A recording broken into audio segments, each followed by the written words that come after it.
Hyla Cass, physician extraordinaire, psychiatrist, well-trained, who has discovered a more functional, more biological approach to brain and body health.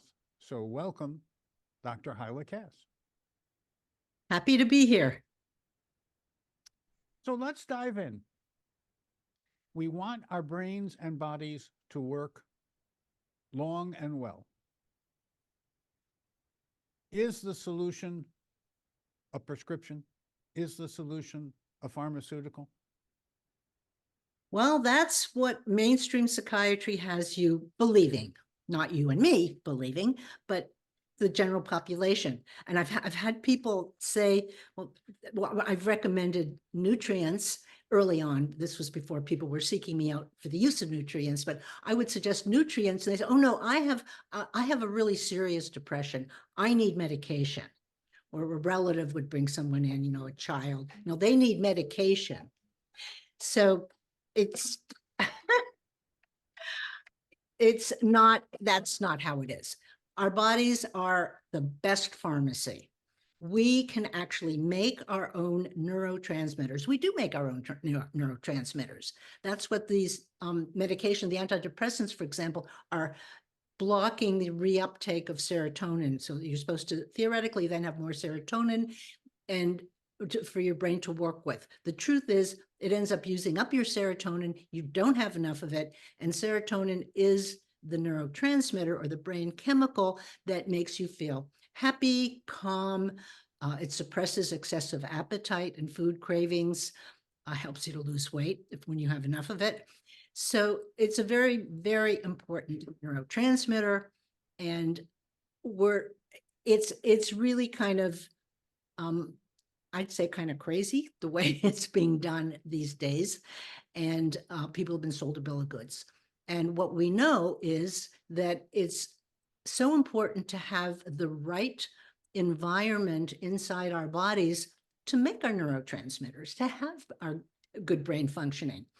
And it's not that I don't believe in psychotherapy, because I know how to do psychotherapy. There's a whole psycho-spiritual aspect of, say, depression or anxiety. But if we get the hardware working properly, if we get the biochemical substrate working, we're so ahead of the game. Very often that is really what the real issue is. And you don't have to do a whole lot in the other realms. They kind of take care of themselves. So we need to enhance the biology. We need to enhance the essential nutrients that we can't make, that we have to take in. At the same time, can we slowly taper off these prescriptions and be better? Well, this is the issue, because so often people will say to their doctor, I want to come off my medication. I'm tired of taking it. And doctor, oh no, you can't go off it. You have a chronic illness. And besides, if we take you off it, you'll have a relapse. And that's really bad. Remember how it was, it's like blackmailing them. But what happens is they will take them off precipitously, cold turkey. And guess what happens? They go into big anxiety and depression and whatever it was, even worse than they had in their first episode. And then they're saying, oh yeah, you're right, I need to get back on. No, you're not right. They don't need to go back on. What they're going into is withdrawal. It's been euphemistically labeled discontinuation syndrome. Doesn't that sound better? Right. Same thing. So the point is you lower the medication very slowly, but even before you begin to taper the medication, and there are not that many of us doing this kind of work, I know you do, I do, is we shore up the body. We have it start making its own neurotransmitters. So let's say you're depleted in serotonin, we give precursors, tryptophan or 5-HTP, which is in the same family, along with some B vitamins, some magnesium, vitamin D. It's really like baking a cake, and our body knows how to take all those ingredients and make a beautiful cake, end up with serotonin that's making you happy, calm, not having an excessive appetite. And serotonin is just so important in so many ways. If And you're eating a whole foods diet and not getting too much ultra processed food and microplastic and glyphosate and so forth and so on, which yeah, we are on the same wavelength in the same position, which is that whole foods can be medicine in a way, and eating at home is probably better today than eating in a restaurant or a fast food place or getting something that you pick up on the fly on the way. There yeah. actually is value to cooking whole foods in a joyful way in your kitchen. It's also less expensive. So if you're wanting to be frugal, this is the way to do it as well. And as you know, we have a focus on eating, drinking, thinking, and doing. And thriving in the 21st century is something we've written a book about. And I believe you have an ebook out, and I'd like you to tell us about it and why we should request it. Well, the ebook that you're referring to probably is CBD, What You Need to Know. And I have a particular interest in CBD. And it's not like it's a monotherapy, like it's not the only thing, but it's the latest addition to my armamentarium. And I got very excited about it a few years ago because what it does, it's cannabidiol, it's from the hemp plant, the same as THC, marijuana. So they're definitely related. They're from the same plant, but they're in different proportions. I will just mention that in the areas where hemp is grown for rope, they have bred the THC out of the hemp. It still has the beneficial CBD. And the places that grow marijuana for recreation, they may have THC, but their CBD is pretty flaky. Animal. It's been bred to get you high.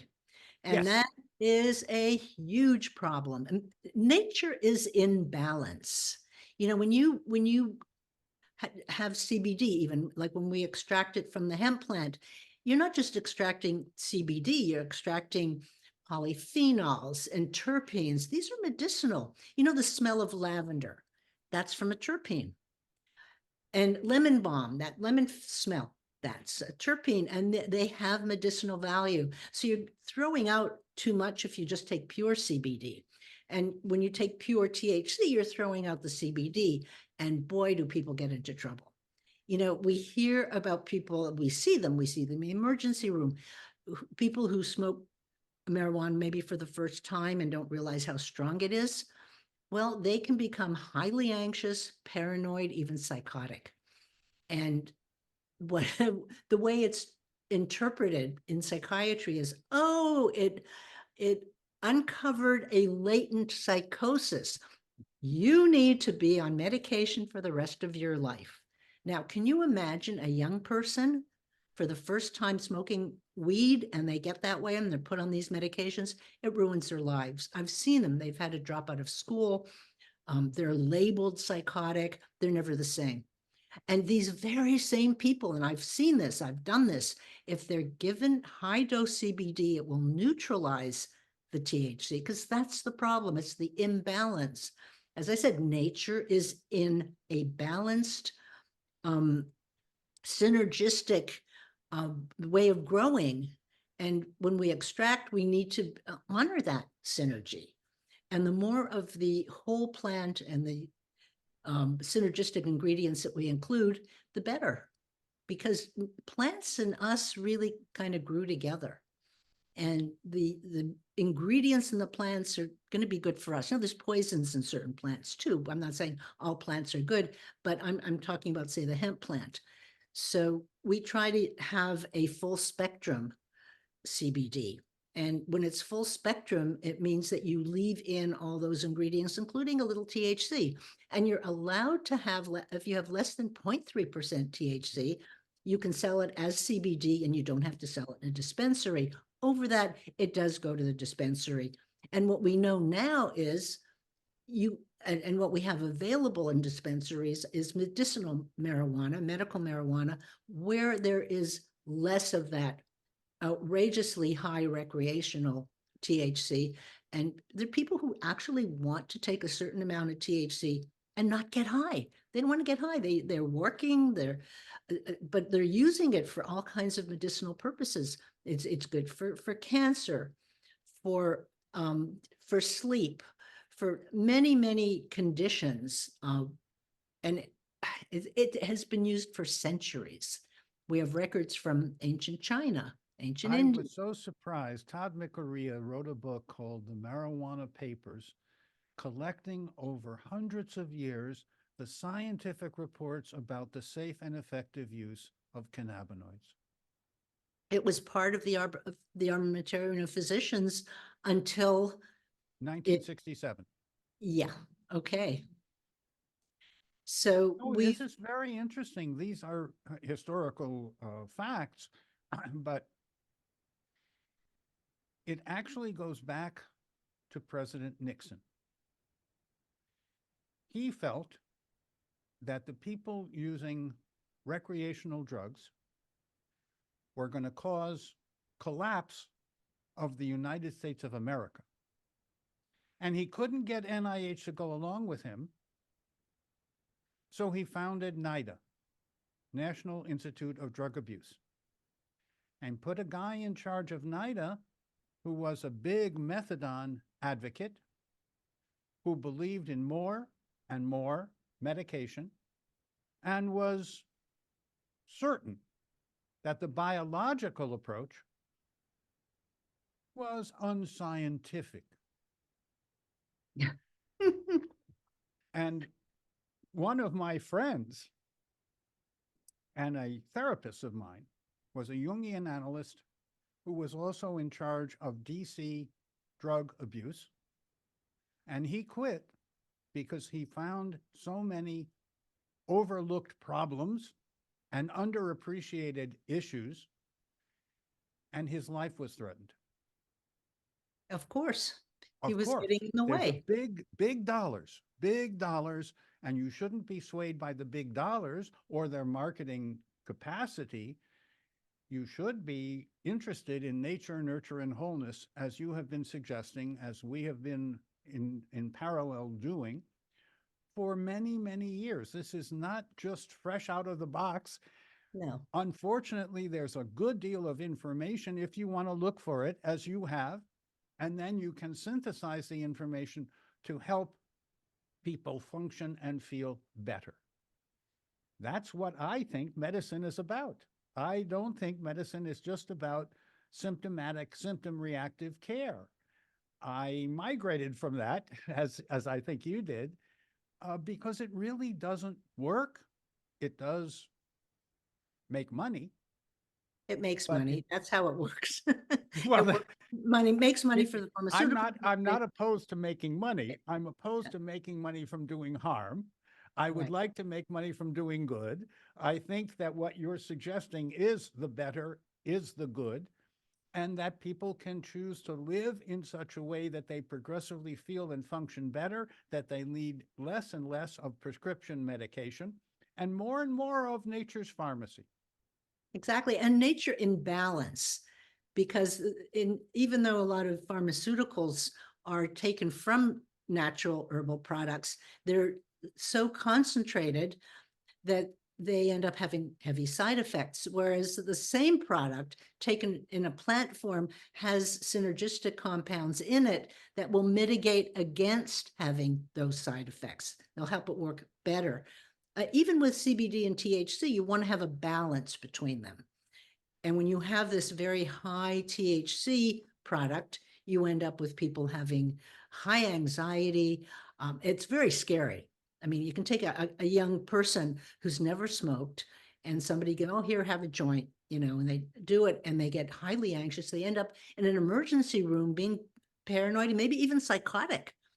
And what happens is they're labeled schizophrenic. They said, well, there must have been you must have had a latent psychosis and we've uncovered it. The marijuana uncovered it. No, the marijuana caused it. Right. Too much THC, unbalanced, as we say in nature, things are balanced, unbalanced by CBD. So if you take that person and rather than putting them on this heavy duty medication and being told they're psychotic and they need to be on it for life. And can you imagine how it impacts them, their lives, their education, their families? It's like so destructive to that person's life and to society.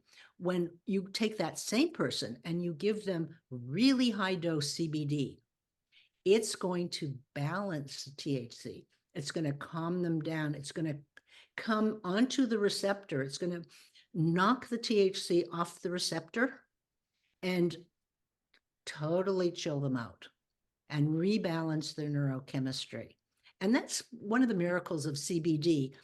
It's not just a neurotransmitter precursor, but it's part of the endocannabinoid system. And it helps to tell your body whether you need more serotonin, more dopamine, which is stimulating, it's for focus and concentration, but you don't want too much. Dopamine comes from tyrosine, an amino acid, as does serotonin and melatonin come from tryptophan, which is the way we recommend it, so that the brain can make where it's needed the serotonin and melatonin. And when you flood the body with downstream metabolites, that turns out to be a kind of polypharmacy that we don't practice. As you do, we want to get to the essential precursor nutrients and balance the body out. Right. And the Now, CBD. is your CBD organic? Oh, so I didn't mention I have my own CBD. I got so excited about it that I didn't actually grow it myself, but found a company, a very small company that has small farms, small organic farms growing the product. They extract it in their own plant, and then I determine what other ingredients I want to have in the product. So like beta caryophyllene, for example, which is really good for pain relief. That's one of the ingredients that it occurs naturally, but that can be distilled out or taken out with the extraction process. If you leave it in, you have an extra goodie in there. So that's how I got into it. I love it. I have found such great results with patients. So I haven't thrown out the other stuff at all. I'm still giving the precursors, but CBD is kind of fine tuning it all. It's kind of above it. And because it's part of the endocannabinoid system, which connects to every system in the body, it smooths out everything. And people get better faster. And so I find it very exciting. And I've written about it. I've written blogs on my website about it. And I actually came up with an ebook called CBD, What You Need to Know. And it covers all the things that we've talked about and more, because we're a little limited in this short segment. But I want to share my excitement about CBD. I want people to know what they can do with it and not be, some people are afraid of it because of its association with THC. And I understand. I used to think that when I first heard about CBD, I said, oh, it's just an excuse to get high. You know, I'm not going to pay attention to it. Like I was kind of uppity about it, which was inappropriate, but I was humbled when I really discovered the magic of CBD. So yes, I'm actually offering it. It is magic when you can take a person's life in shatters and restore it with balance. Exactly. I no longer think it's magic. I think it's biology in action, but we understand that most physicians are taught a very narrow swath of prescriptions and procedures, and diet, lifestyle, epigenetics, which is so important, is given very, very short shrift.